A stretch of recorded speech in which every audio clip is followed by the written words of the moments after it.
اور لاہور دنیا کی آلودہ ترین شہروں کی فہرست میں پہلے نمبر پر آ جاتا ہے۔ اب یہ جو میں نے آپ کو ساری چیزیں بتائی ہیں یہ وہ ذرائع ہیں جن کی وجہ سے سموگ ہوتا ہے، اور سموگ کی وجہ سے یہ ساری پرابلم اور پریشانی اب ہو رہا ہے۔ اکتوبر نومبر میں بارشیں کم یا نہ ہونے کی وجہ سموگ کا مسئلہ شدت اختیار کرتا جا رہا ہے۔ اس لیے ماہرین کے مطابق فضائی آلودگی اور سموگ پر قابو پانے کے لیے درست اعداد و شمار کا ہونا ضروری ہے۔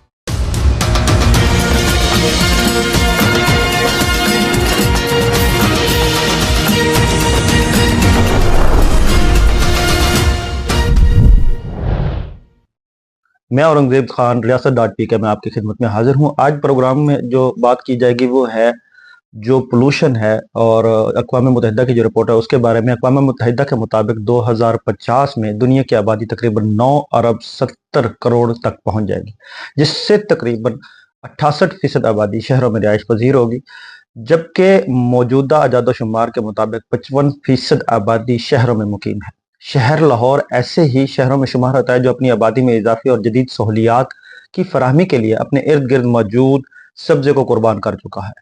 لاہور ادارہ تحفظ ماحولیات کے پاس لاہور میں ایئر کوالٹی کی ریئل ٹائم مانیٹرنگ کے لیے سسٹم ہی نہیں ہے۔ ادارہ تحفظ ماحولیات کے پاس صرف 3 ایئر کوالٹی مانیٹر ہیں، جبکہ نجی اداروں کے ایئر کوالٹی مانیٹر کے اعداد و شمار میں اکثر تضاد نظر آتا ہے۔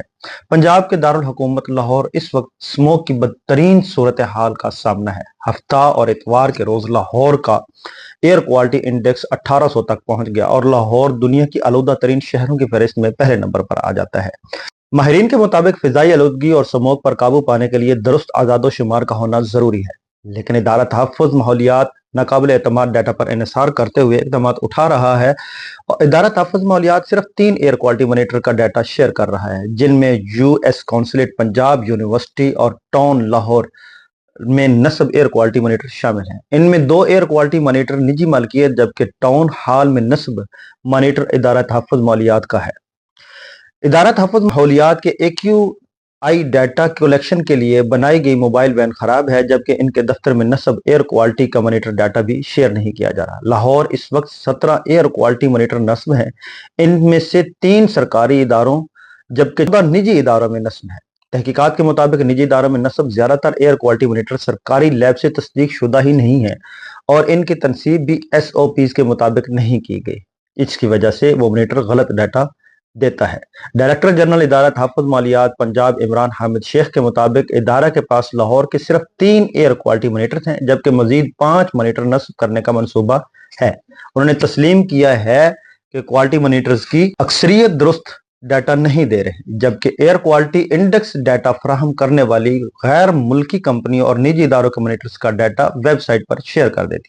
انہوں نے بتایا کہ نجی ایئر کوالٹی مانیٹر کی جانچ کے لیے ایک کمیٹی تشکیل گئی ہے جو ان مانیٹرز کی کوالٹی اور تنصیب کی جگہ کو چیک کرے گی۔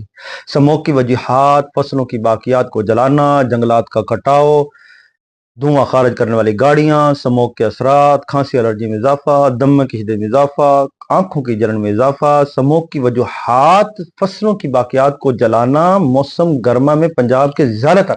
اب یہ جو میں نے آپ کو ساری چیزیں بتائی ہیں یہ وہ ذرائع ہیں جن کی وجہ سے سموگ ہوتا ہے، اور سموگ کی وجہ سے یہ ساری پرابلم اور پریشانی آتی ہے۔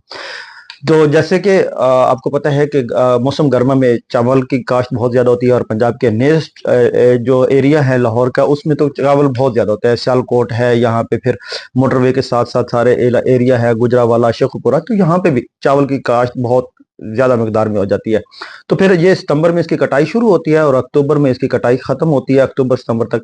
تو جو باقیات اس کی بچتی ہیں اور اگلی فصل لگانے کے لیے، گندم لگانے کے لیے، کوئی بھی فصل لگانے کے لیے، تو اس کو جلا دیا جاتا ہے۔ حالانکہ اس کے اوپر سخت قوانین بھی بنائے گئے ہیں اور بنانے چاہیے تاکہ اس عمل سے جو ہے نا بچا جا سکے۔